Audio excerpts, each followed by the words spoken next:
सोलापूर जिया news परिवर्तनाची लाट. माझ्या सोलापूरच्या निरागस जनतेला माझा मानाचा जय भीम. आज मी तुमच्या समोर आलोय त्याचं एक मुख्य कारण आहे. ते कारण म्हणजे गेले 15 दिवस झाले जेव्हापासून माझी उमेदवारी डिक्लेअर झाली तेव्हापासून आजपर्यंत उमेदवारी डिक्लेअर झाल्यानंतर मी सोलापूर जिल्ह्यात आलो. सोलापूर जिल्ह्यात आल्यानंतर इथली जी कार्यकारिणी आहे त्या सगळ्यांची माझी भेट झाली, इथल्या जनतेशी भेट झाली. एकंदरीत आंबेडकरी चळवळ ही माझ्या मनात, हृदयात आणि डीएनए मध्ये आहे. आणि मी इथं 15 दिवसांमध्ये जे अनुभवलंय ते चळवळ नव्हे हे मला प्रामुख्याने लक्षात आलेलं आहे. निरागस जनता मी आता म्हटलं त्याचं कारण हे की आपली भोळीबाबळी जनता ती फक्त एका नावाच्या खाली, आंबेडकर नावाच्या खाली, बाबासाहेब आंबेडकर ह्या नावाखाली किती इमोशनल आहे, किती मनापासनं तो आदर आहे हे सगळ्याची जाणीव आहे मला. पण कुठेतरी ह्या पूर्ण 15 दिवसाच्या कालावधीमध्ये मला हे कळालं की चळवळ आहे, लोकांच्या मनात आहे. बाबासाहेब आंबेडकरांचं जे नाव आहे त्याच्यामागे ताकद आहे, पण त्याच्या खालती जी फळी आहे ती पूर्णपणे पोकळ आहे आणि चळवळीला पोषक नाहीये. आणि चळवळीला पोषक नसणारी जर ताकद असेल त्या नावाखाली तर त्या ताकदीचा परिणाम जो आहे तो उलट्या दिशेने होऊ शकतो. जे बाबासाहेबांनी आपल्याला म्हटलंय की त्यांनी आपल्याला सांगितलं होतं की त्या काळात त्यांनी एक स्टेटमेंट पास केलं होतं की मुझे मेरी पढ़ी लिखी जनता ने धोखा दिया. तर आज सुद्धा ती परिस्थिती आहे की शिकलेली सवरलेली जनता आहे आपली बऱ्यापैकी. त्यांना कळतं, त्यांचं वाचन आहे, त्यांना एक्सपोजर आहे, त्यांना गोष्टी कळतात. आज प्रत्येकाच्या हातात फोन आहे, त्या फोनच्या माध्यमातून त्यांना सगळ्या गोष्टी कळतात.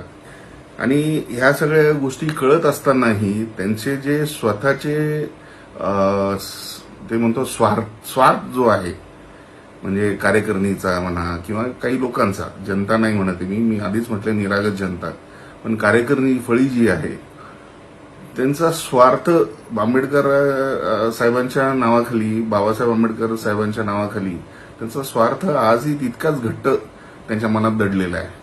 तिकडे मला कुठेही बाबासाहेब दिसत नाहीत, बाबासाहेबांचं स्वप्न दिसत नाही, बाबासाहेबांची चळवळ दिसत नाही.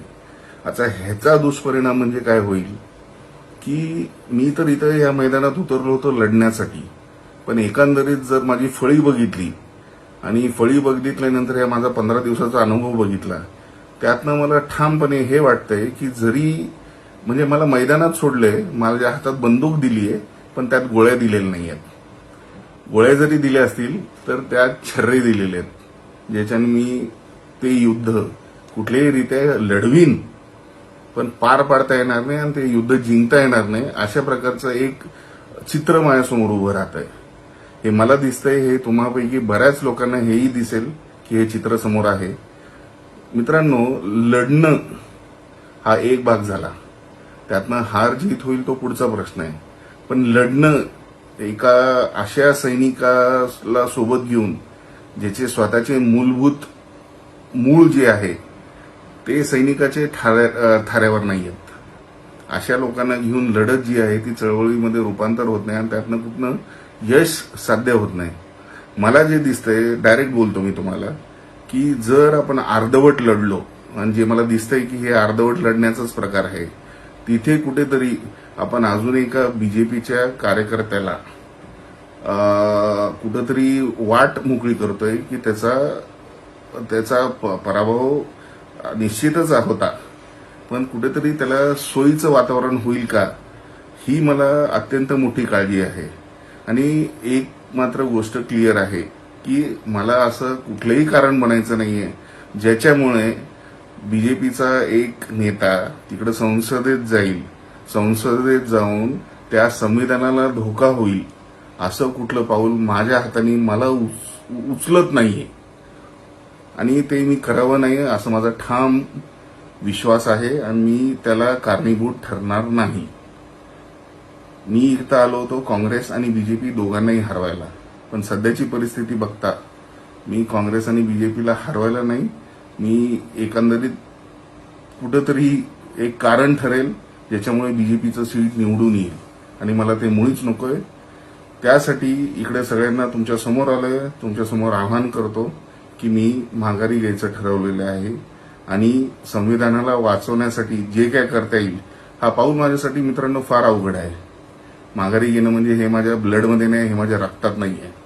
पण तरी सगळ्या गोष्टीचा विचार करून तिकडे संसदेत अजून एक मला बीजेपीचा माणूस पाठवायचा नाहीये ज्याच्यामुळे संविधानाला धोका येईल, माझ्या बाबासाहेबांच्या स्वप्नाला धोका होईल. असा एकही माणूस मला तिकडे पाठवायचा नाहीये आणि मी त्याला कुठेही कारणीभूत होऊ नये ह्या दृष्टीने, ह्या अनुषंगाने माझी जी काय 15 दिवसाची मेहनत आहे, तुमच्या निरागस जनतेची जी काय 15 दिवसाची मेहनत आहे, ही सगळी मेहनतीची जाण ठेवून मी हा निर्णय घेतलेला आहे की मी माघार घेतोय.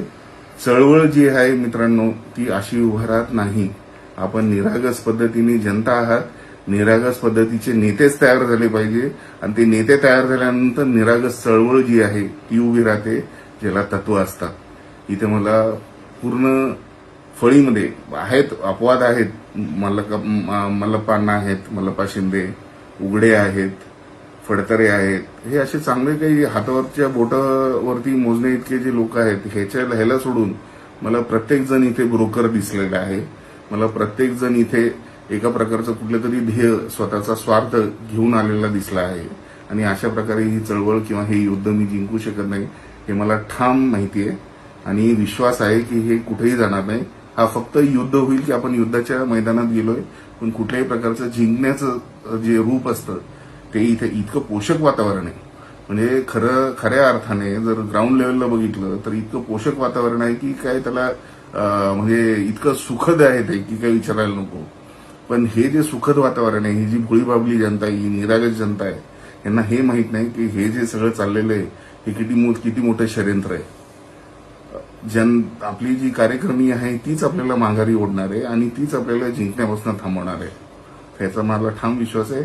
मला माझं संविधान वाचवायचं आहे, मला माझं बाबासाहेबांचं स्वप्न वाचवायचं आहे. त्याकरता मी आज माघारी घेतोय. इतकंच सांगायला तुमच्या समोर आलो होतो. जय भीम, जय भारत.